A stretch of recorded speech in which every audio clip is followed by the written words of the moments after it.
Через 3 года движение женщин в Коми отметит свое 100-летие. За это время организация стала сильным стратегическим ресурсом. К юбилейной дате уже началась подготовка. Это и новые проекты, и еще более тесное сотрудничество с местными властями. Основной наш новый проект, тот, который мы сейчас реализуем, и он очень востребован населением, это социальная экспедиция.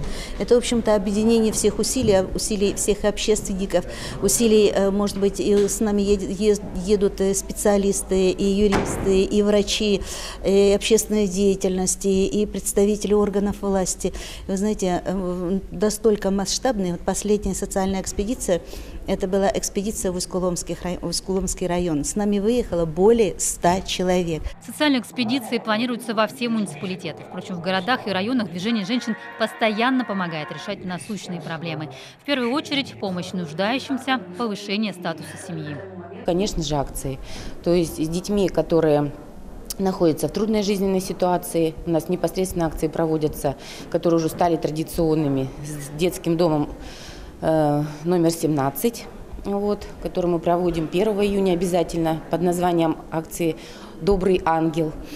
Также и сбор средств для школьников, которые, в общем-то, из малообеспеченных, малоимущих семей. Встреча с руководством региона накануне праздника, личное поздравление от главы с 8 марта растрогали представительницы общественного движения.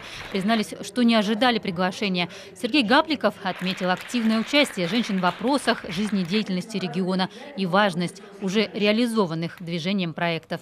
Например, Ольга Викторовна у нас была инициатором питания школьников с 1 по 4 класс. Сегодня только 6 регионов России пришли и реализуют такую программу. Тем не менее, это забота материнская, когда мать переживает, а сыт ли ее чадо, а что с ним происходит, а в каких условиях он находится. Поэтому, конечно, вас понять можно, а у нас в большей степени только и надо, чтобы выполнять ваши наказы и ваши пожелания.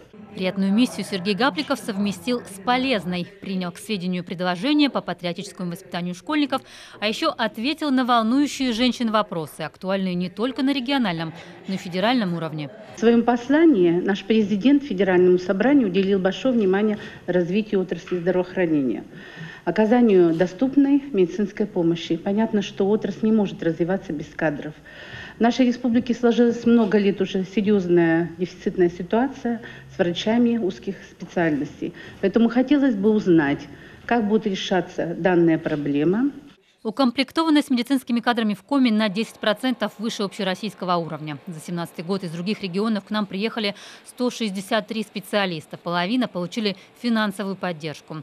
В учреждениях обновляется оборудование. Финансирование отрасли увеличено, а потому работа должна быть не только продолжена, но и усилена. Об этом в рамках своего послания Федеральному собранию 1 марта говорил и президент. Мы должны ориентироваться здесь на самые высокие мировые стандарты. В 2019-2024 годах на развитие системы здравоохранения из всех источников потребуется ежегодно направлять в среднем более 4% ВВП. Но стремиться нужно, безусловно, к 5%. В абсолютном выражении это будет означать, что общие объемы расходов на здравоохранение должны увеличиться вдвое. Представительница Удырского района спросила о развитии культуры. Там уже открыли новый социокультурный центр. Именно на такие будут делать ставку и дальше. На год культуры в бюджете Коми заложено более 1,5 миллиарда. Большая часть на повышение зарплат. В ближайших планах 40 проектов. Волнует женщин Коми и вопрос с очередностью в детские сады. Буквально на днях мы получили соответствующее подтверждение распределения финансирования на выполнение этой задачи. Республика Коми имеет в финансировании за счет федерального бюджета почти 300 миллионов рублей. Мы выделяем за счет своих средств тоже дополнительную сумму. 1000 мест мы создадим за счет нового строительства. Оставшиеся 338, пока на сегодняшнее, мы за счет перераспределения либо выкупа первых этажей. Цветы, добрые слова и конструктивный диалог. Финал встречи также стал приятной неожиданностью. А я одной тобой любуюсь, и сама не знаешь ты, что красоту затмишь любую, королеву красоты. Ольга Коняева, Павел Фетисов, телеканал Юрк.